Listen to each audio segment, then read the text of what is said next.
Leo Yanga Sports Club walitakiwa kumtuma mtaalamu wao masuala ya fedha pale katika ofisi za shirikisho la mpira wa miguu Tanzania TFF kwa ajili ya kuhakiki madeni yao kati yao na TFF, lakini alienda afisa mtendaji mkuu wa klabu na kuambatanisha barua ambayo ilikuwa na maelezo na hakutaka kuongea na mtu na kuondoka, tofauti ambavyo walikuwa wanatarajia TFF. Mchambuzi wa soka Farhan Kaham, kwa mujibu wa vyanzo vyake, yeye amepata yaliomo ndani ya barua hiyo ambayo imepelekwa pale TFF. Farhan anaandika hivi: Yanga wamefikisha barua TFF kama ambavyo ilipaswa kuwa. Sio Andre Mtina hajataka mazungumzo yoyote hata alipoitwa na katibu mkuu.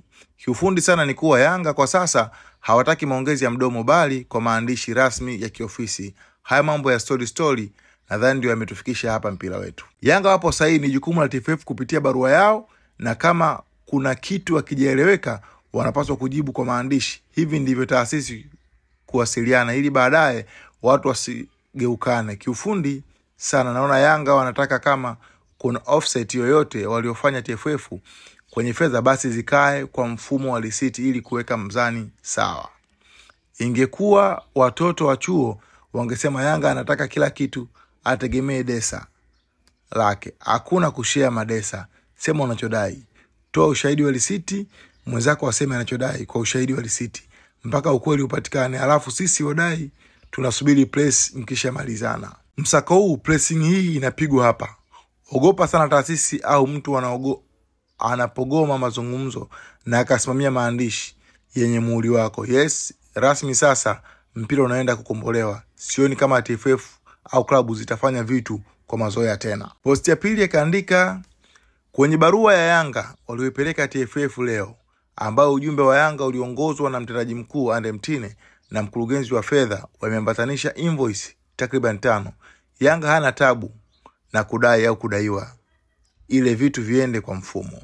Namba 1, invoice za ubingwa Federation Cup zipo 3 kuanzia msimu wa mwaka 2021-22, invoice ya fedha ya mapato ya mlangoni za michuano ya CAF ambazo Yanga walikatwa na CAF ambazo TFF hawajawalipa Yanga. 3, invoice za udhamini wa timu ya wanawake na mashindano ya vijana. Yanga pia wamesisitiza TFF wapige hesabu zao na wanawachagua mawili baada ya hapo kuhusu fedha zao. 1, kuweka fedha zote ambazo Yanga wanadai inakadiriwa ni milioni 426 za Tanzania, kisha TFF watume invoice za madeni yao yote Jangwani, kisha Yanga walipe madeni hayo.